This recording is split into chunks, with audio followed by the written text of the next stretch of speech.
What on? What on? What's good, man? It's me. It's me and my dog, the impatient bull in the building. We back again. You know what I'm saying? We back again. You can't keep us away. This podcast is sponsored to you by the Birds Eye Law Firm, first and foremost. The official injury lawyers of Buku Media, located at 918 Porter Street by the Superdome. Give them a call. If you and anybody know y'all have any problems, y'all in some legal trouble, 504-523-5413. But man, before we get into that, man, we gotta get a word from some cool fellas. Yeah, he been in the game with me for a minute. You understand what I'm saying? I'm talking about straight from the motherfucking gutter with it. You straight, I'm saying? Representing that motherfucking LAP, Louisiana Parkway. You know what I'm talking about? If I ain't know, yeah. You understand me? What? There go my dog right there. Live on Country motherfucking TV channel, say if you want to call it that too, and we doing it I for to be done. BG home, y'all. Hey, let me say this. BG making some decent ass music. I was a little concerned at first. I'm not gonna lie. Man, that Choppers and Bricks with Gucci, man, cold. That whole tape cold. And that verse he dropped the other day that he was I think it's Nutter Wick and Lil Baby. It's a Who's a Off a Hot Hot Boy Boy. song. Hot Boy, Man, yeah. he was on that bitch like it was 98 again. You feel at home? I feel good. I feel good. You feel fulfilled? You feel full? I feel that's crazy. That's it's a little crazy. I feel like, you know what I'm saying, everything right with the world. Even though he threw out a Wayne disc that was, it was a little high. It's a little odd, but it is what it is, man. It was a little high. Man, so you know why we here today? Oh yeah. Yo. Listen, we are here because I got a hot take that I'm trying to decide how hot it is. I'm trying to know if it's caliente or if it's just a little crystal hot sauce. What that is? Man, I think, and this is just what I think. I think CJ McCollum might be the New Orleans Pelicans' best player. Insert like dramatic music. Doom, doom, doom. Yeah. Better than Zion? So better is relative, right? Okay. Better is relative to the circumstance. Are you asking me if he has more talent than Zion? No, better. But again, here's the thing. Is he the best? What version? He's Go ahead. Go ahead. No, I mean, go ahead. you said the best player.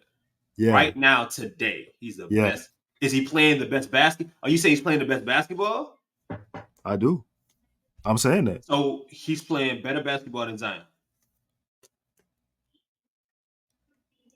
And better than Brandon Ingram. I think so. Yeah. I'm curious to hear why. Yeah. So listen, the thing about it is this. Peak Zion or Zion is a more talented, better player than CJ. Zion is a better player than CJ. BI is a better player than CJ, right? From a talent perspective. Yeah.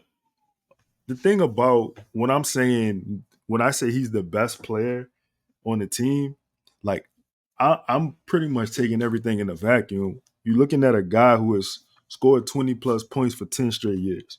Who does not have great athletic ability if we keep honest. You know what I'm saying? He's not the fastest player in the NBA. He not top 20 probably fastest players in the NBA.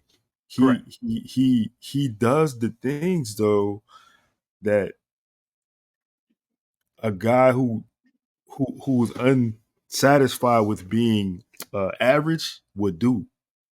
He works on his handle tremendously to where I would say he's always got one of the best handles in the league. It'd been no era in basketball since he's been in the NBA where you couldn't say this guy had a top 5-10 handle in the NBA. Okay. You got a guy who his basketball acumen, his knowledge of the game When you listen to him just talk about basketball, you know what I'm saying? You can learn a lot from. Like I feel like, and you probably could agree with this. When I hear people smarter than me, I listen. If Tim Legler's talking, I'm gonna listen. Automatic listen. Automatic. If Hugh B. Brown talking, Yeah. I'm locked in. I'm gonna listen. One way or another, there's something. There's a. It's like the conversation is magnetic. The conversation is magnetic. You gonna get some energy and you gonna get some knowledge from it. And every time I've heard him talk, shout out to Brother Five. They had an interview together, and he gave great gems. Shout out Schmidt. The other day, Schmidt got great gems from speaking with him. And to tie that back into basketball, you got a guy on the team. You got a guy in CJ who could. I mean, he's basically a coach on the floor, right? Like he's dissecting things, picking them apart. Mm-hmm. So you have a elite dribbling computer who can disseminate information. Oh, disseminate. Disseminate information. Boy, and his vocabulary Yeah, bad. yeah. No problem. I'm in the third grade spelling bee. It's we ain't got to talk about it. You know what I'm saying? Shout out to Hey, Miss Smith. hey, that's real. That's real. I won one in the 8th grade. Beat My the dog. whole class. My dog. You know what I'm saying? They about to hate on us. Yeah, Don't come in, yeah, don't come yeah. into YouTube. Don't come into YouTube. Don't do that. Don't hate. Y'all show Don't y'all hate. spelling bee stats. They them boys don't want to spell. Yeah, Them boys don't want to I spell got with to. us. Yeah, yeah. But I mean, we do a live show. Get one of y'all up here. Straight up. Have y'all Straight up. have y'all spell vernacular. They lost after the V. They lost after the V. They probably gonna go A. They probably gonna go E. I mean, they probably go. What you gonna do? You going I? Yeah. Yeah. Anyways, so listen, man. You got a basketball coach in the game, and then on top of that, right? You got underdog experience. The man came from Lehigh. In college. He showed you he was not afraid of the big moment, knocking Duke out of the tournament. Coming to the NBA, I think he averaged 8 points his first year. The second year, he ballooned up to 16 or 17, something crazy like that. Yeah. A big shot maker, a big shot taker, almost took his team to the Western Conference Finals. Took Denver to the limit in 7. And just a guy who not afraid of the moment, bro. Like he not afraid of the So look, moment. Yeah. let me ask you. Do you think when the season ended he was the best player he was the best player for the Pelicans last season? So look, that's a funny question, right? That's a funny question. I think he was hurt, and I'm about to give you a crazy answer. Yeah, because at the end of the day, he still averaged the most points, rebounds. I mean, excuse me, points, assists, and he still shot the best from 3. I don't know, bro. Bi was on the heater late. That's true. Okay, you know what? That's true. Well, I'm asking you this not to say. I'm saying that from taking away his 41 games miss. The man played the whole season. I understand. I understand what you're saying. So what I'm saying is, like, you had the MVP Zion stretch before the injury, and then you had Brandon Ingram's period to close, like last No doubt. couple months. I'm gonna give you this. Um. That last week, the last 3 weeks of BI, Uh huh. the last 3 weeks of BI might have been the better. That Okay. last 2 weeks of BI was the better play on the team. I But can't give Zion them 28 games. I can't okay, do it. okay, that's fair. So look, but there is no game. I mean, in fact, if I remember correctly, I think CJ may have missed more games than Zion and Brandon this year. This And year, if not, yeah. yeah. So, but I'm asking that to say, for you to say that, and the games to be and Bi playing, I believe, more games than CJ, and Zion being right there, for you to say that CJ is the best player, something must have changed. Absolutely. Absolutely. Hold on. And listen, I want to tie this in. I want to tie what I was saying into that. Into the I was saying is his experience and his big shot making ability, but he'll take the big shot. Um, Mhm. And while he's not the most athletic, he does things with his IQ on a basketball court. I'm tying that all into a vacuum when I give you these intangibles into who him being the best player on the team, right? And to answer your question, yeah, something did change. Something changed that I haven't seen the same buy-in with everybody. Again, when I'm taking the best player on the team, I'm taking all of these things into account. Okay. I'm taking changing your shot profile, buying in, coming into the best shape, starting the season hot, being the most consistent player on the team. Yeah, you're looking at a guy who was for the majority of his career a long midi taker, isolation needed high usage player who this year has overhauled his game into shooting more threes than he ever has in his career. Let me tell you something about old dogs, Chris. And I don't mean to call him an old dog, but he 32. You know what I'm saying? That's my territory. The thing about old dogs is they don't learn new tricks. No matter how cool that saying is, when people have been who they've been their whole basketball, let's take basketball out of it. When people have been who they've been their whole life, rarely do you Yeah. see them change when they get long in the tooth, especially in a It's basketball career.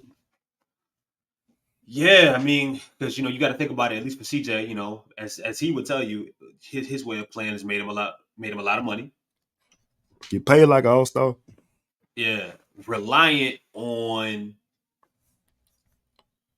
two players that haven't been available enough, specifically in his time. A lot. I mean, you could just point to his time being in New Orleans, but even before then, um, he could have easily walked in and say, "Why should I change?" But to do it at 32 years old, to change completely and just bow out and say, because I mean, CJ could say, "I'm more accomplished than both of y'all."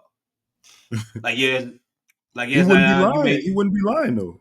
he could say that. He could say, "I'm more accomplished than both of y'all" without the All Star appearances. So I shouldn't be the one to change. They brought me here because of y'all. They brought me here to help y'all. Y'all the ones that Right. got to change. He Right. could say that, but instead he was selfless and I guess aware enough to realize where he fit in, you know, the organization of, I guess, the points of emphasis when we're talking about structure on this team and who between Brandon and Zion that they were going to be the ones to really decide the fate of this team.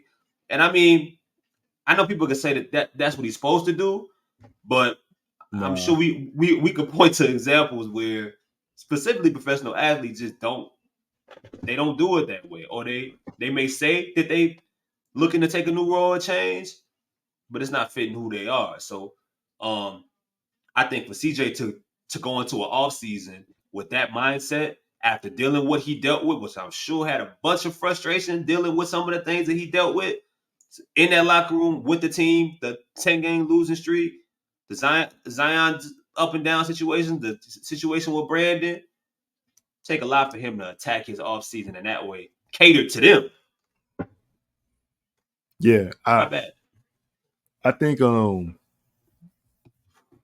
again, when you talk about somebody like him and just a very cerebral guy Yeah, and a person who entrenches herself in the community. You saw what he did with the scholarship fund, and obviously people gonna say that has nothing to do with basketball, right? And you're right, that doesn't have anything to do with basketball. But when you look at the, I guess the face of your franchise, you would want them to take uh-huh. that kind of mantle up for the community that they play in. Agreed. Um, and I think CJ just gets it. But along with that, you talk about you was talking about changing his play style or whatever. I think I think one of the things that stood out to me was the percentage of his shots assisted on this year. It's 55% right now, and that's for a guy who has that type of handle, who doesn't who's used to creating his own shot. Doesn't really need anybody to set the table for him. For somebody to get 55% of your shots assisted, I think that's saying a lot of things. And I also think he's realized that he doesn't create the same separation that maybe he did a couple years ago, 3 years ago. Like if Yeah. you watch CJ now, there are, he still has the handle. He still has the multiple transitions of moves. He can still get by people, but it's not like it was his final, even, I'd say before he got to New Orleans. So even post All-Star break, post trade in New Orleans, um, the end of that playing run into Phoenix. Mm-hmm. Athletically and physically, I don't see the same guy in regards to getting by players one-on-one. I see work. I see dribbles into shots. I see Mm-hmm. time spent shooting shots and getting separation. But I mean dribbling past players and getting to where he wants to. It doesn't look exactly the same. It's a completely different CJ in a lot of different ways. So being able to even, I would say, realize that maybe I need to be more of a spot up shooter. I gotta be for those two, but where my game is going right now to get the best out of it, I may need to work being even better off the ball and more spot up, more catching, attacking closeouts, and every now and then sprinkle in some of the things that he did in his younger years, in his 20s, getting by guys, ISO in the half court, getting to the rim, you know. So for sure. And shout out to being aware and where you are in life. Yeah. I can't do the things that I used to do. Let me get some help from my teammates. Yeah. But I got a couple interesting stats I wanted to give you about CJ, right? So um just talking wins and losses. Shout out to Meek Mill. Yeah, that was yeah. Um when you're talking about Pelicans and CJ taking shots away from people, um when CJ shoots 50% or better, the Pelicans win. What's the That record? that Do you is have it? just. Let me see. Do I have the record? No, I don't have the record. I don't have the record, but But I know that that's a there was a really good stat saying when he shot, I think over 16 shots or something, like their winning percentage was like at 700 or something, yeah. It was or pretty. something It was along those pretty high. lines. And last And season, it felt like people wanted him to tone down the amount of shots that he was taking. well, they were right last season. They were right last season. So what La- changed? the shot profile changed because last season he was still midi heavy. Took a Hmm. lot of threes. He took a lot of threes last season. He took um actually hold on, I could tell you. He took 7 threes a game last season. Yeah, I don't have he's the midi percentage in front of me, but the number of shots he's taking per game has also changed though. He was shooting 18 last year.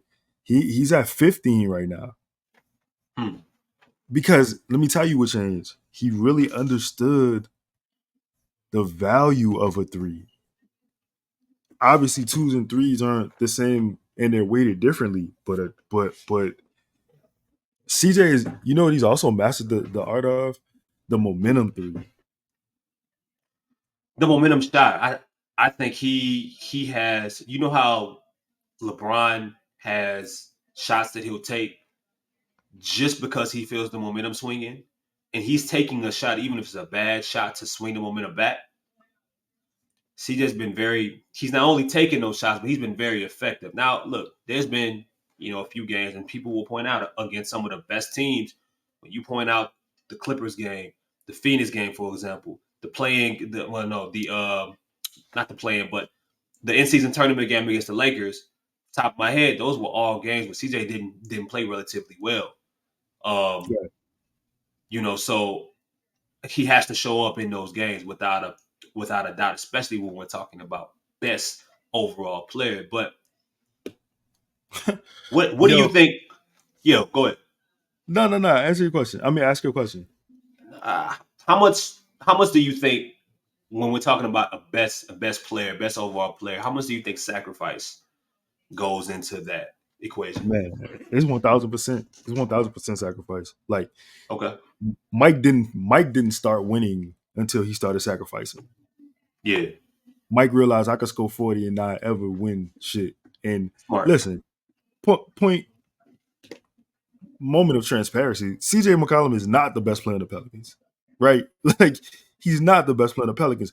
But what I think what I'm talking about is all the things that the best player on the team would and should do in order to set the example for everybody else. You know what I'm saying? So He's you leading asking me by about something. example. He's leading by example because I mean he's the real Larry Jonas, they're the real adults in the room. Like nobody else on his team has been anywhere to do anything. Yeah, we made the plan. Yeah, we made the first round of the playoffs, and that was amazing. I want more of it. But you got a guy who's almost went to the Western Conference Finals. You got Larry, who's got playoff experience. You got Jonas, who's been deep in the playoffs.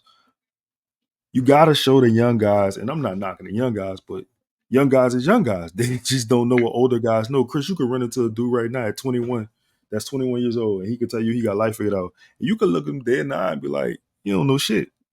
You don't know a fucking thing. You don't know nothing.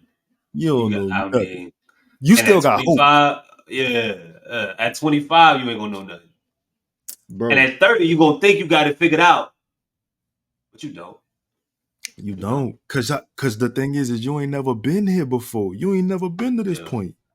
I yeah, have. yeah, You yeah, know what I'm saying? And that translates to sports, business, jobs, whatever. But the crazy thing about CJ for real is that yeah. he's taking more threes than he has twos, but it's still kind of balanced. And I think that just shows you, like, I guess what a planning your shot selection, like dictating where you want to go instead of like how the defense dictates what they want you to do. You setting the example for yourself. Like you said, he came in the offseason and he had these things in mind. For instance, he shot 241 threes and he shot 209 twos. He had a Now, uh-huh. he had a back. Shout out to Schmidt, who's talked a Oh, lot right, about this. right, But right. but him and Schmidt had a back and forth. They had a little Jada Styles P during You the last post game. I got it. You want me to play it? You want to talk about the Yeah, 3-point attempts? yeah. The talk he talked. I mean, he volunteered to talk a little bit about some of those things, which I thought was really interesting and kind of enlightened me on a few things. Showed how bright he was. So I got three different clips. I'm gonna play since we talking about the attempts, I'm gonna play the attempts back and forth. Yeah. It's like I've gradually increased my 3-point attempts on year over as the game has evolved, as the defenses have changed, and I can make middies. I still will take some. I just understand the numbers. I understand the spacing. I understand the units that I'm playing with, and somebody got to shoot threes, right? Like, being honest, like Z's gonna play in the paint. Bi will shoot them, but he's more middies. He's more rim. Herb will shoot corner threes, but like I'm a 40 plus. I don't know what I'm shooting, but I'm probably shooting 45 from three right now on high volume. So it's like, why would I not shoot threes? At high volume. Bro, At high that's volume. the confidence, but I mean he's speaking facts with the way he's performing, like he's backing up that level of confidence. But that's crazy, bro. Chris, you got 8 threes a game at 44%. 8 threes a game at 44%. I mean, And like the awareness, like that's the title of the show. He's leading by example because to being able to understand, and he didn't even mention Brandon and Zion at all in that conversation, like in that soliloquy there, but just the overall awareness of, again, as I mentioned earlier, where his game is at, what this team currently needs, where the game is going. Um, you don't hear players go into depth that often about it, well, about things like that, but also have the production that backs that up. So think about this, Lito. He worked on this specific area. He tailored his entire offseason on changing his game in this kind of situation, in this kind of format, and he's executing it, and he's doing it the best that he's done in his entire career. it's crazy, huh? that has to be fulfilling for a person because we can all think about ways in which we put in a lot of work on something and maybe got minor results, got little results, or maybe the results didn't happen right away. Maybe it happened a year afterwards, or your blessing didn't come when you expected it. For him, it showed right away as soon as he stepped on the floor. In the preseason, he looked like he was ready to play, and he hasn't missed a beat. You talk about sacrifice. You talk about preparedness. You talk about coming in ready to play. He has made 108 3-pointers this year so far on what? On technically 376 jump shot attempts. So if you really put that shit into a vacuum, his effective field goal percentage is like 61%. It's really insane. And look, again, you talk about like sacrifice, usage, uh coming off the ball, because the gripe was, he was pretty ball dominant last year. He dribbled a lot. So Yep. preparing for this season, and when you look at it, to shoot a three most of the time, the good threes where you don't really necessarily have the ball, unless you hard in the step back. That's probably the most effective 3-point jump shot I can like think of a guy who had the ball is a Harden step back. I'm not What calling it a about Lucas Curry? step back. I don't. I'm not knocking him, and um he's made a lot of threes off the dribble. My favorite version of him though is just running without the ball. Understood. Understood. It's just Understood. my favorite version. That's not saying he can't do it. I just think. Anyways, so I was just Shout. gonna. Go ahead. Huh? Nah, so Go ahead. I was just gonna say his the percentage of threes that he got assisted on this year is Mhm. 74%. 74% of his threes have been assists to him. Mm, Nobody, when people think of CJ McCollum, they do not think of that element. Right? I mean, most people's threes, a good majority, unless you are a James Harden or you are a Luka Doncic, to for example, high ISO, high usage, Right. heavy pick and roll, heavy clear out type of player. You wouldn't say well, most of them outside of those guys get a decent percentage of their 3-pointers you know assisted. Right. But when you think of CJ McCollum, and when you think of on Twitter with a certain group of fans call it kumbaya offense, most I promise you most people wouldn't think that would be a percentage of his when it comes to 3-point shooting, especially the guy that we think of, the ability to create, the dribbling, the pick and roll usage, the step backs of his own, the and even some of the ways that again he played when he first got to New Orleans. He's completely like morphed into a different player and somehow has become more efficient. Um, it's kind of it's kind of incredible, man. It's kind of incredible. Like he took he took a look in the mirror that you could argue he wasn't the one that needed to take. And I mean, we're talking to Mm. dude that's shooting. But think about it, bro. He shoot almost 48%, and it's all jumpers. When he Oh, shot, jumper. when he shot, his career high is 48%. Um, in 2016. But you got to think he was getting to the rim a lot more then as well. A lot Yeah, more yeah, layups, yeah. And when I say get to the rim, a lot more layups, stuff like that, bro. I mean, now when he did that in 2016, he was taking 12 twos a game. 12 twos a game. This year, he's taking 7 twos a game. That's crazy, dog. And he's shooting And close to the same percentage. look, and to put it in even, I guess, deeper perspective, he's taking 48 layup attempts. He's got Wow. he's got 209 midi attempts. Mid meaning anything inside the 3-point line that's not a layup.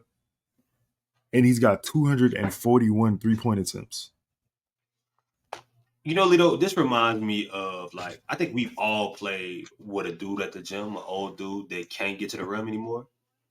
Absolutely, it's my favorite players on Like, the team. like we've all played with those old guys that just can't get to the rim and don't even try. They're not looking to get to the rim.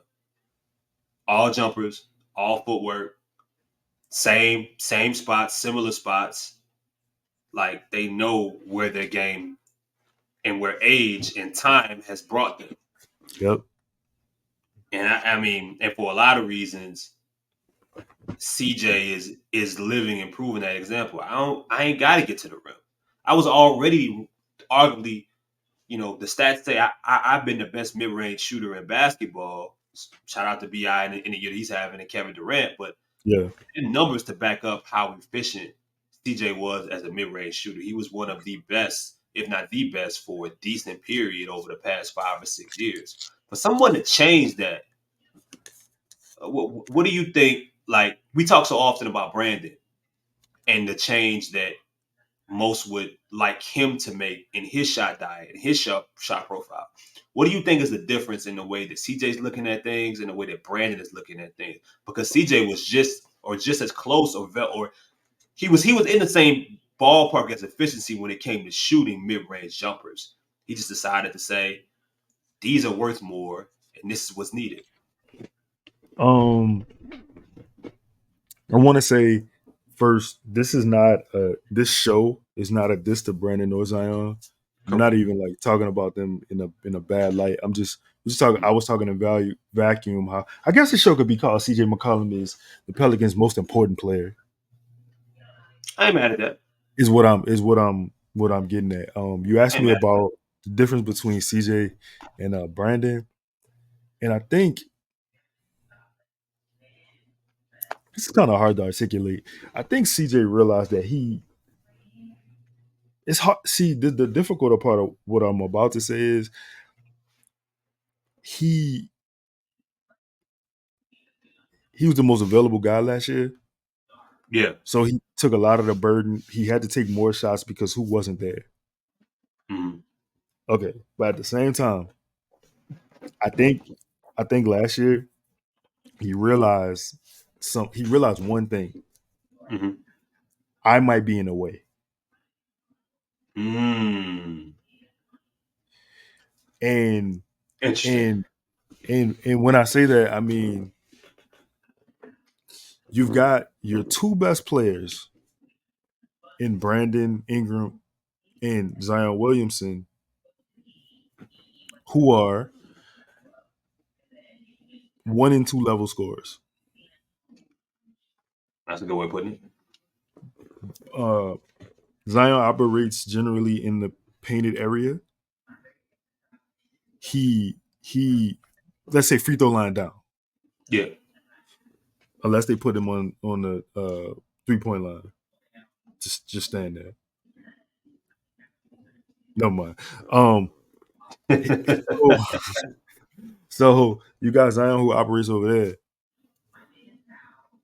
When he gets an entry pass, he's probably mid range on down Mhm. in the block uh, mid range area. You got Brandon who may catch the ball on a perimeter, but normally 80% of his shots are going to be mid range jumpers, which means Brandon and Zion kind of operate in the same spot. CJ, who majority of his career has been a mid range shooter, isolation Yeah. shooter, would have to then have access to some of the same spots that Zion is roaming in or Brandon is mid range, elbow down, posting up in, or driving to. He realized I'm in the way. And when I say I'm in the way, he's the only one, like he said, who else is going to attempt these shots? Out of the three of us, who's going to take these shots? Like he said, somebody got to take them. Somebody got to take them. Um, Going back, man. I mean, I think that conversation, that quick little conversation he had with Schmidt. You said you had some other clips. Yeah, Um, yeah, um, yeah, yeah, yeah. yeah. Shout out that boy Schmidt, man. Them good ass questions, bro. We appreciate as a fan of the sport. I want to learn. So the more information I can get. So look, I got this clip on catch and shoot threes. I'm gonna play, and then I'm gonna just double back and play another clip, and then we'll talk about it when we get that If I part. can get 5 catch and shoot threes a game, I'll shoot 44% from three because I'm gonna make 2 out of 4 on an off night. I'm gonna make 2 out of 5 off the dribble. So like I like the numbers, I like the margins, but it's also under. That's crazy, bro, the confidence that you gotta have and the work that you have to put in to say, if I get this amount of catch and shoots, if I get 4 catch and shoot, I'm gonna make 50% of it. bro. And on a Oh, on a bad night, bad day, I'm going 2 for 5. hey yo, Crazy. that CJ boy, he a bad man, boy. Yeah, bro. And he said it with a straight face. He wasn't like, it wasn't like no like he was dead. Bro, CJ talking like a rapper. CJ walking around like Bro, for he walking real. around like he walking around like he Tupac. On a So bad, bro, on a bad night, on a good night, I'm Steph Curry. On a bad night, I'm Duncan Robinson. bro, that's a crazy. That was crazy. Yo, he made 9 threes the other night. You know what I'm saying? And look, the thing I wanna point this out too because people hear this and they gonna be you know how it's gonna go. Y'all Yeah, just showing love CJ. No, like when CJ was bad last year, bro, I was saying CJ was bad. He was bad. and I mean, I agree with you. I agree with you. We all, I mean, I think that was a constant in the commentary that we had. Like even like man, when we was doing playbacks, and when he was hurt, I mean, dog, that Yeah, Minnesota game was rough it was because terrible. it felt like CJ was in the way, and I know somebody had to shoot the shots, but it felt like he wouldn't dare play that way right now. Mm-mm. You know what I'm saying? It just feels like so many more of his shots this year, and he's gonna have an off night every now and then, and we want to see him, play well. Like the Oklahoma City games coming up, but not just against them, man. Some of the star-studded teams in the Western Conference. I guess you might have to include OKC in there, but you want to see him have a good game. Specifically, they're at home. You want to see him come out and really have a good game against those teams as well. Which I think he will. And he's had some. I mean, he played really good against OKC earlier in the year. And there's been other games off the top of my head against really good teams. Utah was really hot. They were one of the hotter teams. He dropped 9 threes. But um, yo, man, I just think like the conscience, you know, um, the mentality that I think it makes a difference in from what we were seeing last year and we weren't liking. Felt like he was trying too hard, um, especially being someone that was hurt. Now, a lot of these shots he's taking, man, whether he goes 3 for 8 or he goes 8 for 8, it was like I'd like him to shoot that again. But you know what? He deserved to shoot that shot. He just so happened to Man, be making almost 50% of them. man, he yo, it's funny you say 50% in Denver. I mean Denver, Lord. In December, a man shot 99 threes, bro, and he shot them at 52%, made 45 of them. Incredible, It's a little crazy, man. Like he's just on a he on incredible. a he on a different. I got some tweets I wanted to show you, dog. Go ahead, bro. Shout out to these two dudes, man. Shout out to J Dub. I just kind of wanted to talk about this. This is a good tweet. Um, Minimum 13 field goal attempts in case anybody listening, not watching. CJ is fourth in effective field goal percentage at 60.2%. Only Sabonis, Giannis, and Jokic are higher. Minimum 3-point attempts. CJ is 34. I mean, excuse me. CJ is second at 45% at 3-point attempts. Um, he is first in pull up 3-point percentage at 47%. So I guess what are those numbers? Like what jumps that out you at and when you hear that? Was shout out to Jeremy. Because that's real. That's real work researching. Honestly, That's that's real, yeah. But that don't surprise me. I think Jeremy might spend more time looking up some of these advanced stats than maybe than I might, man. So that's real work. So shout out to Jeremy again for that. told But that boy start the podcast. Told him right, do something. I'll put it back up That's crazy. because That's because a little crazy. yeah, that's a little wild. My bad. So the first thing that I'm looking at is so like for example, he is. I think I forgot what game I was watching, and it's when CJ was right. He was right around where he's at right now, 44% of whatever of threes. But he was eighth in the league in three pointers made. Or Mm, no, he was eighth in the league in 3-point percentage. gotcha. So, but that wasn't accounting for the volume that he was taking them at. So you looking at, you got some guys that were above him and only taking 4 a game, 3 a game, whatever. This motherfucker's almost taking almost 8. So it's not holding the same weight if you got a dude that's taking almost 8 and he's at 44% or 43% than someone who's taking 4 or 5. You would say CJ's having that much more incredible, of an incredible year. So for him to be second with minimum 6 shows like that gives a better idea to me of the type of year that he's having for maybe someone who's just looking at percentages versus looking at the entire spectrum. And then pull up threes, those used to be like some of the shots with him that I would hate the most. But you know what that tells me with CJ? Right, right. Last year, a lot of time it felt like you could tell early the shape that he was in, where his legs was at. I know it was a period when he was coming back from COVID. Those were a regular shot in his diet.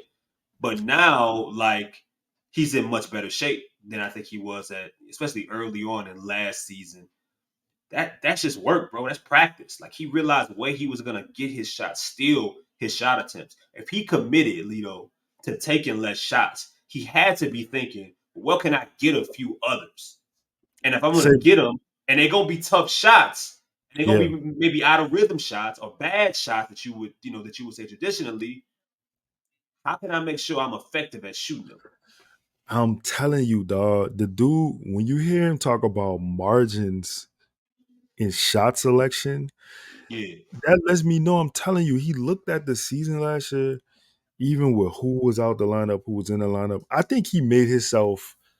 A shout out to Schmidt for using this word. He turned himself into a weapon. He Schmidt weaponized himself. he weaponized himself. Shout out Schmidt. We had a conversation Kind of about that, crazy.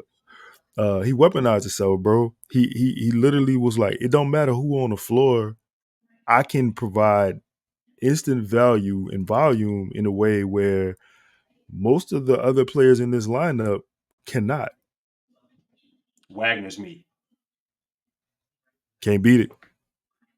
Can't beat it. Oh, well, I mean, Yo. Wait, yo. Listen. I had a crazy stat for you. Right? Because we tripping off what CJ doing because we excited to see somebody on our basketball team shoot this way. Hope he's in a 3-point contest too. I wanted to say that. So he's taking 450 shots on the year, right? I gave you that stat. Let me give you a crazy stat. Do you know how many threes Steph Curry has attempted this year? something crazy. The most in the game, more than like he shoot like 10 a game, something stupid. So again, CJ has attempted 241. Steph has attempted 443 threes. He is Yo, fucking insane. yo, dog, I know TJ dog, missed some time, but that's fucking crazy, bro. dog. What type of madman are you? That's What fucking what crazy, what are dog. you on? Like, what are you on? I mean, look, And look, he shot 14 tonight, and that's just a regular night. look, Chris. All right, to put that in perspective, the next closest person. Do you want to take a guess, or do you want me to tell you? And 3-point Attempts. attempt volume, Yeah, Luca. Luca. Yeah, and the third one. You know the third one? Third one kind of surprising. I ain't gonna lie. The third one and is not.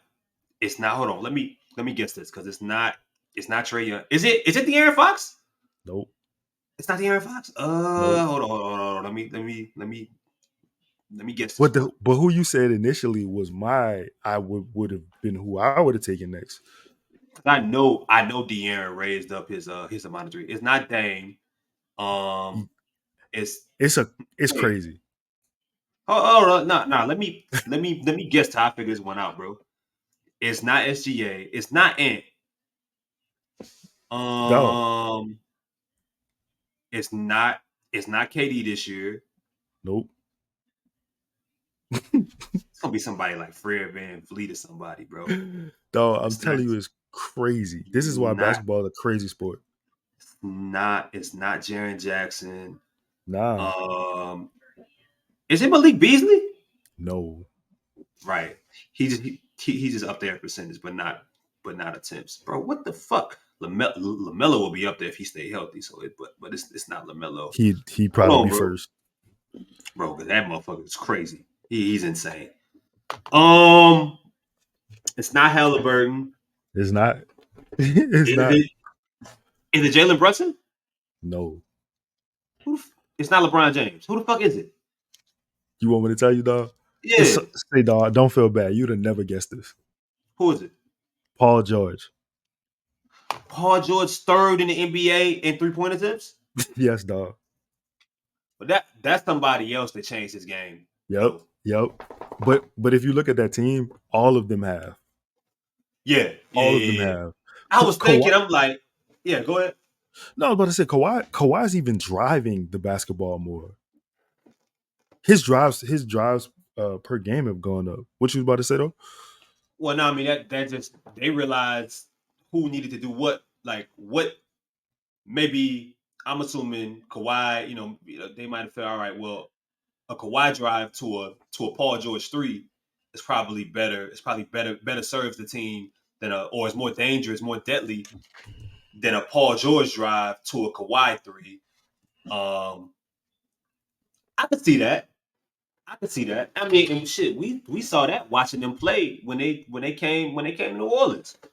Paul George, damn near like every time I look, he was making a spot up 3. Who you think got more career points, Kawhi or Paul George? More career points? Yeah, Paul George. Yeah, how much you think how much do you think he has more than Kawhi? Nah, this is it okay? Is it greater? Is it greater? Is it under 1,000? Like, do you think he has 4,000 more? I think he has. Like over.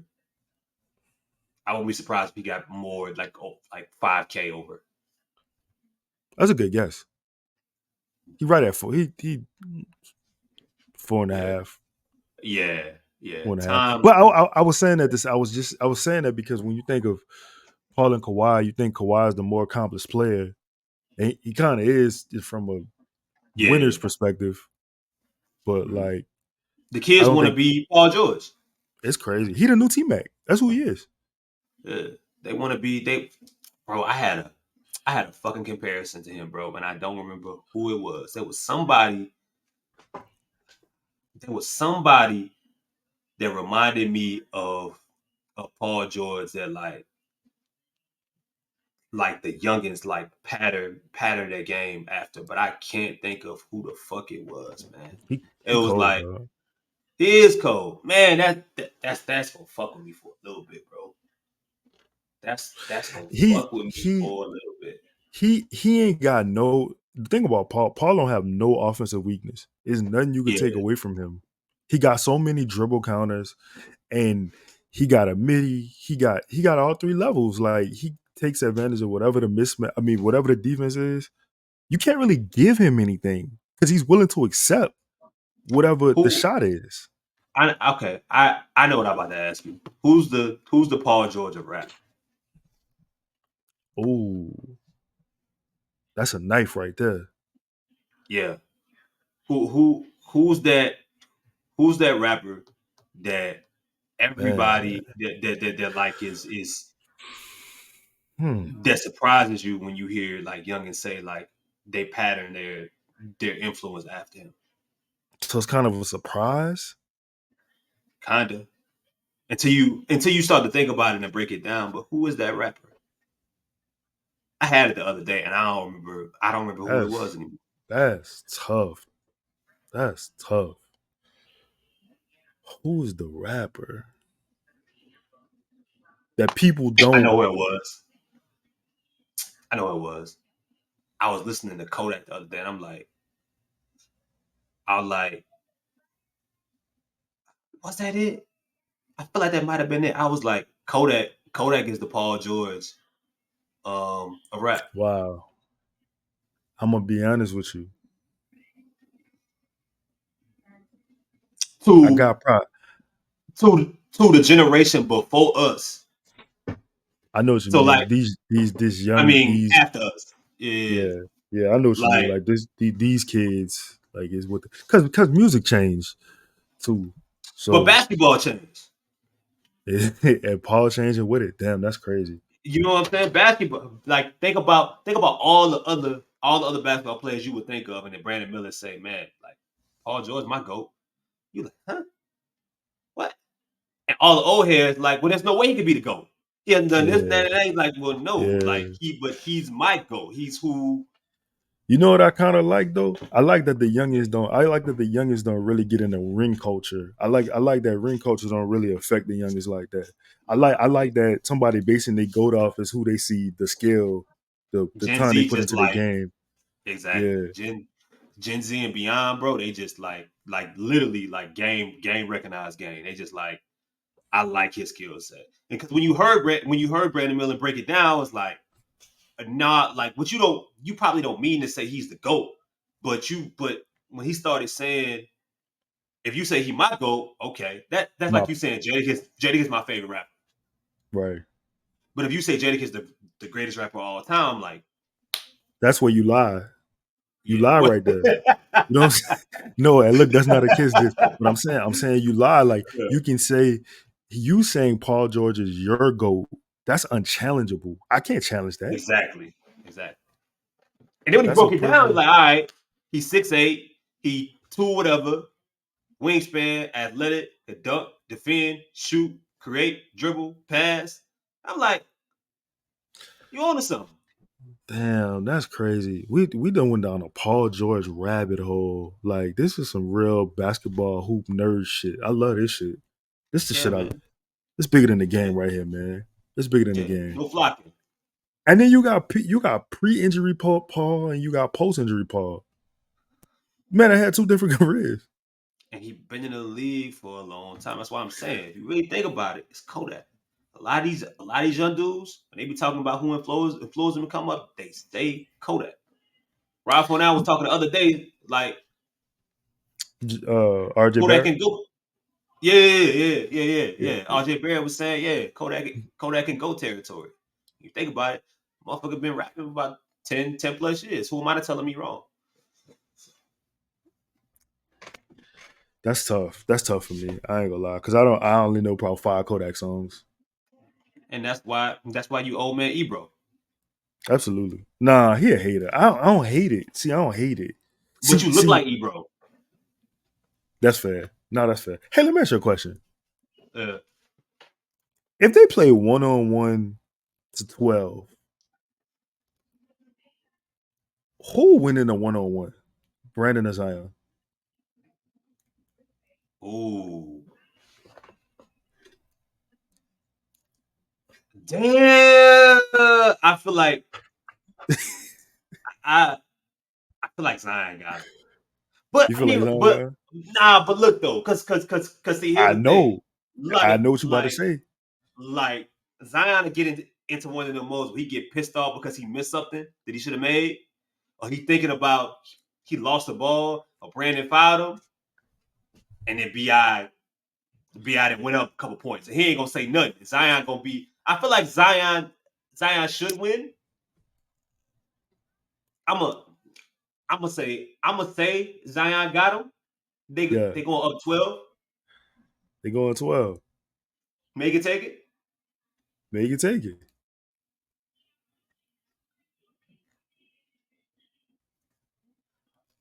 I feel like you gotta give it to Zion. There's no wall. Like you can't. There's Bet. no wall All to right, beat. bet, bet, bet. I got a different answer. All right. I think Brandon win. Why? Brandon game, the way Brandon plays basketball is more adaptable to a one-on-one pickup game than it is a team game. His game is really ISO-ish, picking his spots, shooting where he comfortable at, and you could get like the thing about Brandon I've noticed too. He when he shoots the turnaround floater, he can shoot either he might not Mhm. he might shoot off a different foot.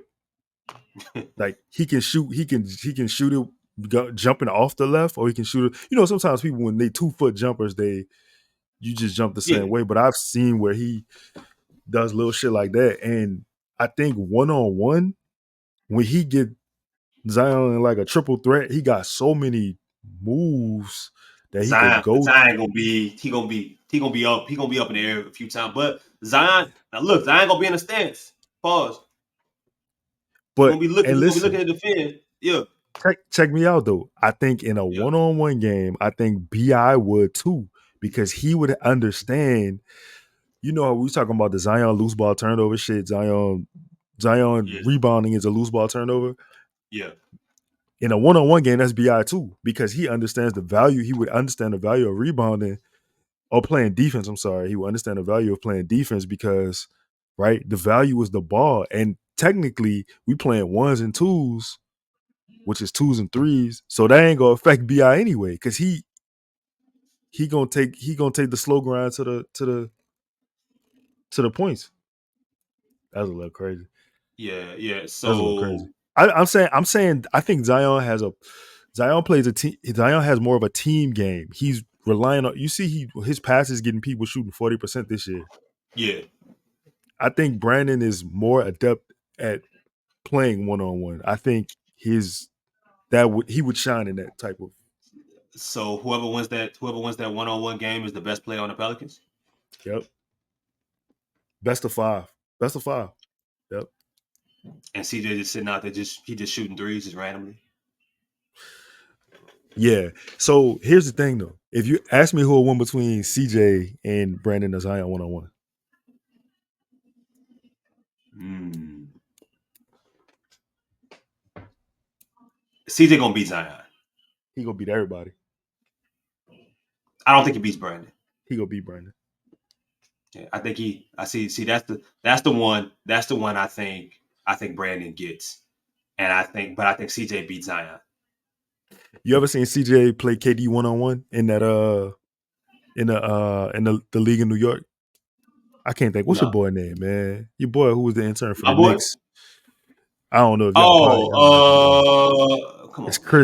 Chris something, man. What's his name, bro? He on 2K, man. What is his Yeah, name? I can't think of dude's name. He a trainer, man. I know you're talking about. Brickley, I know Chris you're talking Brickley. about Chris Brickley. Yeah.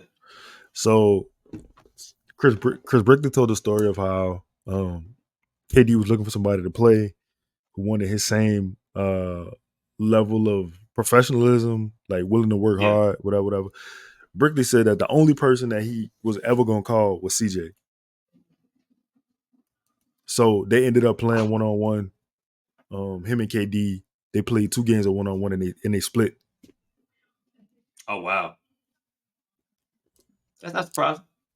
I think CJ would just take the one on one. Just the way that Brandon's game is made for that. I feel like CJ got the OG version of Brandon's game. I just don't think anybody. To be fair, I don't think anybody should ever be Kevin Durant in a one-on-one. Neither. I don't understand. And in Like, fact, I would pick nobody in the history of basketball to be Kevin Durant in one-on-one. Not I Mike, don't. not Jordan, Oh, is this not you Brian. serious? You dead ass? Like you dead ass? Yeah. I would if it was a one-on-one tournament I had to bet my life on one person. The person I picked would be Kevin Durant. I don't We think can anybody pick. should beat him. We can pick anybody. Anybody. At the top of their game, I would pick Kevin Okay, Durant. I got two answers, and neither one of these KD is not gonna beat either one of these people. Either Who? one. Who? I'm gonna give you my second pick first. Listening. My second pick is Michael Jordan.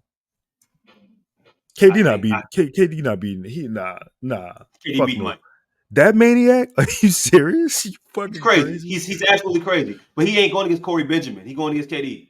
Say dog. We Black Jesus? You out your top, man. Come on. What? What Reggie Miller pissed me off every time he called him. What do you call him? That black cat. The the That's black what he cat? call. That's what he called him, bro. He called So that what's brother it? a black pussy. This this man turned this chat into fan bus. Um, you know my number one player? Who? Shaq. Nobody's beating Shaq one on one. Stop, bro. Nobody. Nobody's beating Shaq in a park setting in his prime. I don't give a fuck what we talking about. I say this all the time. Shaq is my all-time pick. If I had to pick, if we getting teams, I'm picking Shaquille O'Neal. Don't Shaq being bro, Kareem. bro. He being Wilt. 94 Shaq, 95 Shaq. Like 94, 95 Shaq. He ain't beating Akeem. he might not be the key. That's a tough matchup. That's a tough See? matchup. See? That's a He not beating skilled Akeem. bro. But you know what Hakeem is? Hakeem is the glitch in the matrix. He the dude. You just said Shaq. What bigger glitch in the Shaq, matrix is that? Shaq Neo. Shaq just the one. He the one. He the I'm gonna one. give you a story. I've never watched not a single one of the matrices. See, that's the problem. Your generation don't respect nothing. Y'all just young punks.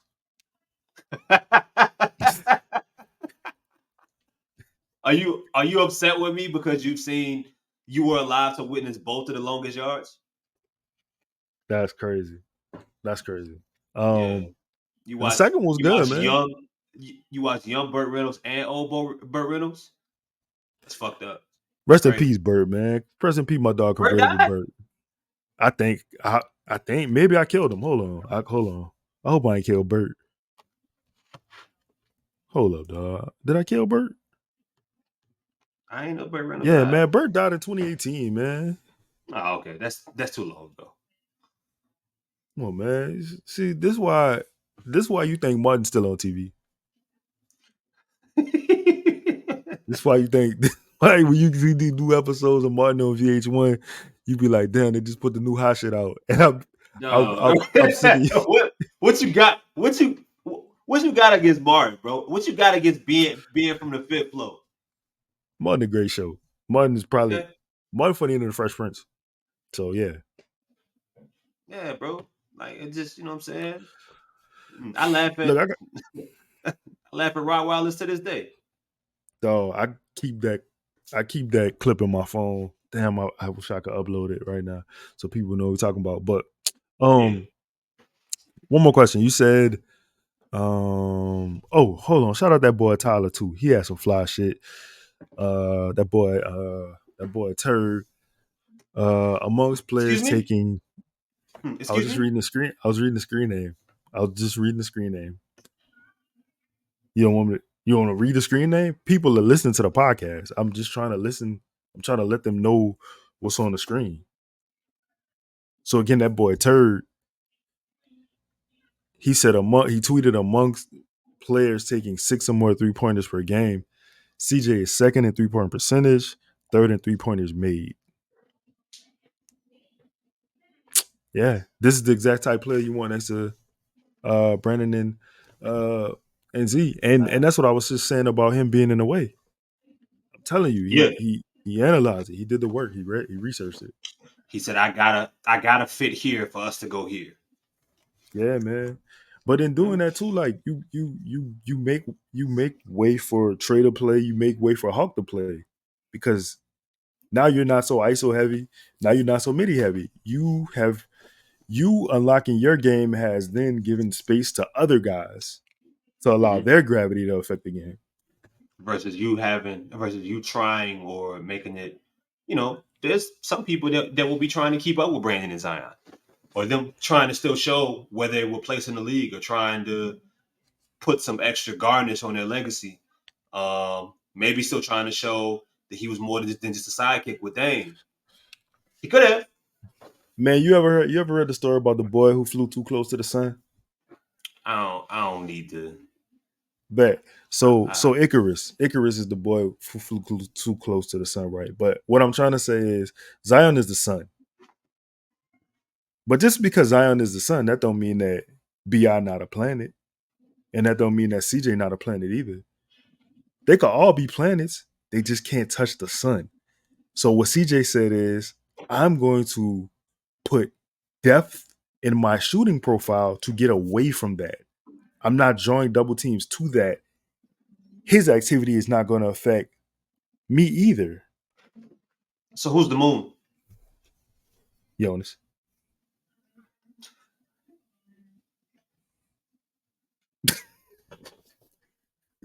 I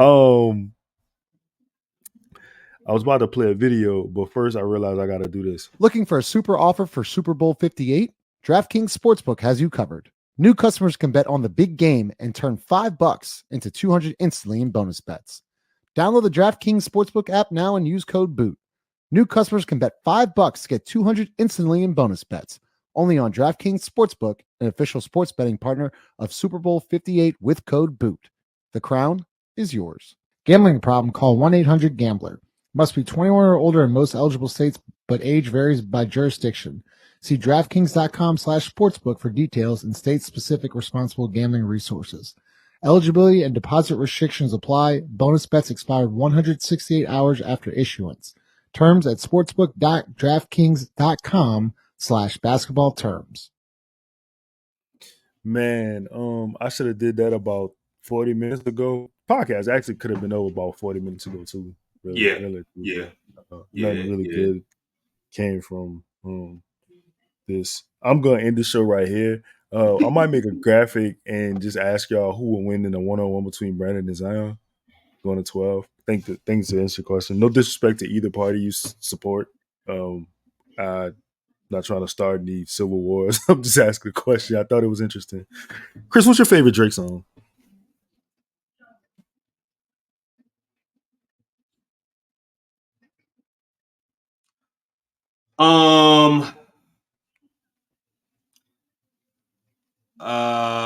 What is the name of that damn song?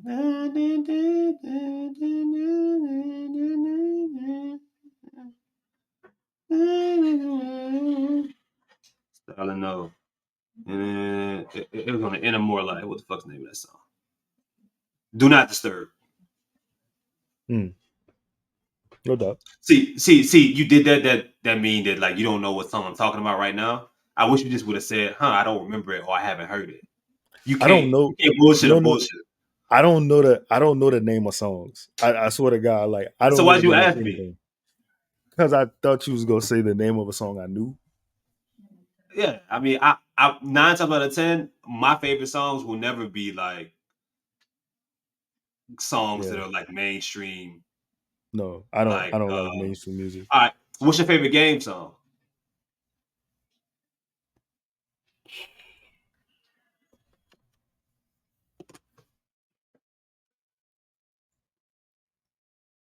Ali Boombaye.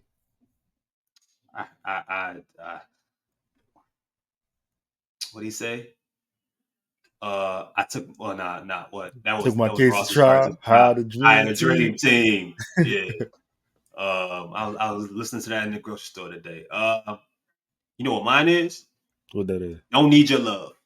Oh, I don't need you. See, so I mean, you do know songs. It just gotta be. What dog? But wait, this is the thing. No, this is the thing. though. You talking about a classic album? I don't hold More Life in that high regard. I mean, that's fine. I'm just saying, you know names like if I from 2003 to 2004. That's okay. Yeah. Don't Need Your Love is that's my favorite game song. My favorite Drake song. Damn, that's crazy. That I even have a favorite Drake song for one. And you got a two, favorite Drake? I mean, I think I know your favorite Drake. I got two. I know one of them. What's that? The intro from Nothing Was the Same. Tuscan leather. Damn, that probably. Damn, I wasn't even thinking about that. This lets me Yeah. know I'm not prepared to answer this at all. Yeah, I mean, you suck, man. You fucking suck, man. What? Yo, that was damn. Oh man, what's your favorite Justin Bieber song? You got a favorite? You got a favorite Bieb song? I only know 2 songs. Yeah, I'll be honest. It's I only know 2 songs. I probably got one off the top of my head, but I don't know if I remember it. We just gonna keep it moving. That's cool, man. Daniel Caesar, the most underrated R&B artist out there, though. Who? Daniel Caesar. Daniel Caesar he don't do nothing but drop classic albums. He don't do nothing but make masterpieces. Okay. So you know what I'm saying. That's all I got, man. You got any anything you want to add? We are hour 11 minutes in. Yeah. Bullshit.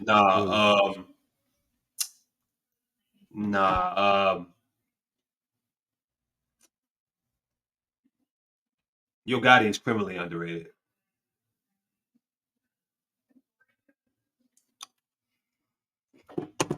That's because of the street shit. He is. But rest in peace, Dolph. Yeah, there you go.